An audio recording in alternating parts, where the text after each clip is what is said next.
তাহলে আগে বসতে পারতেন না ঠিকমতো, আবার উঠতে পারতেন না ঠিকমতো, আবার এখন দেখা গেছে যে ব্যায়াম করার পর এখন বসা উঠা কেন সমস্যা হয় না, এটাই তো কথাটা। জি জি জি। তারপরে আমি উপলব্ধি করতে পারলাম যে ব্যায়ামে না আসলে আমার তেমন ভালো লাগতো না, ব্যায়ামে আসলে অনেক ভালো লাগতো। আসসালামু আলাইকুম ওয়া রাহমাতুল্লাহি ওয়া বারাকাতু। প্রিয় দর্শক, আশা করি আপনারা সকলেই ভালো আছেন। আজকে ফজরের নামাজের পর আমরা এখানে ব্যায়াম শেষ করলাম। আমাদের অনেক সাথী ব্যায়াম করে তারা বাসায় চলে গেছে। এখন আমরা ফিরে আসার গল্প অনুষ্ঠানে আমাদের কামরুজ্জামান ভাই, তিনি নিয়মিত ব্যায়ামে আসেন। আজকে তিনি নিজেই আমাদেরকে ব্যায়াম করিয়েছেন। তিনি কিভাবে ব্যায়ামে যুক্ত হলেন এবং ব্যায়াম করে কী উপকার পেলেন, এই বিষয়ে কামরুজ্জামান ভাই কিছু কথা বলবেন।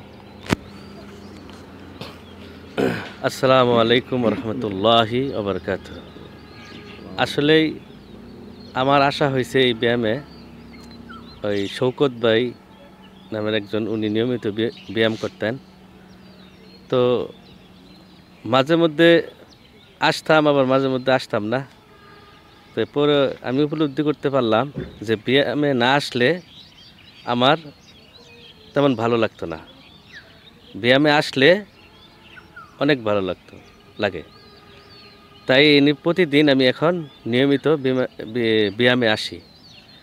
আমাদের রুহুল আমিন ভাই, উনি খুব ভালো একজন মানুষ।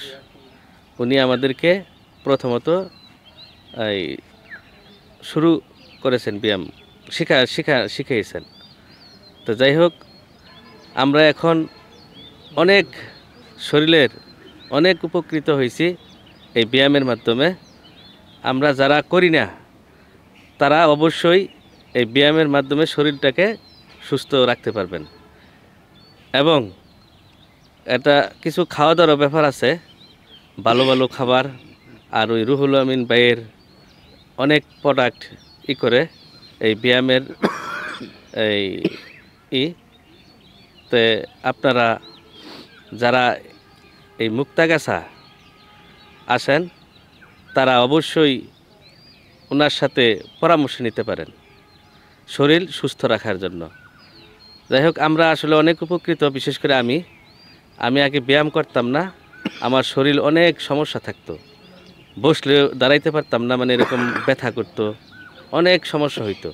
তো যাই হোক, এখন আমি মাশাল্লাহ অনেক ভালো আছি, শরীরটাও সুস্থ আছে, সব মিলাই আলহামদুলিল্লাহ অনেক ভালো আছে।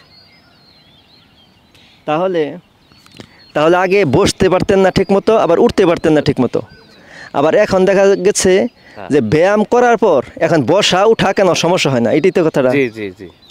ঠিক আছে, আমরা যদি সুস্থ থাকতে চাই আমাদের কয়েকটি জিনিস মানলেই হয়।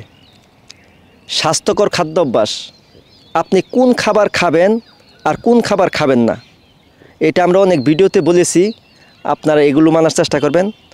মাঝে মাঝে রোজা রাখবেন, এই যে সামনে রোজার মাস আসতেছে, আমরা এই রোজা রাখার চেষ্টা করব। এবং রোজা রাখার আগে যদি আপনারা লাইফস্টাইল শুরু করেন তাহলে আপনাদের জন্য অনেক ভালো হবে। আর আপনারা নিয়মিত ঘুমাবেন, কারণ রাত 10টা থেকে 2টা পর্যন্ত ঘুম অত্যন্ত গুরুত্বপূর্ণ। এই সময় হরমোন রিলিজ হয়। আপনারা প্রতিদিন কায়িক পরিশ্রম করবেন অথবা ব্যায়াম করবেন। যাদের এখানে আসা সম্ভব না তারা বাড়িতেও করতে পারেন এবং মানসিক প্রশান্তির চর্চা করবেন। এই কয়েকটি বিষয় মানলেই আপনারা সুস্থ থাকতে পারবেন। আপনারা যে যেখানে আছেন সবাই ভালো থাকুন, সুস্থ থাকুন। আসসালামু আলাইকুম।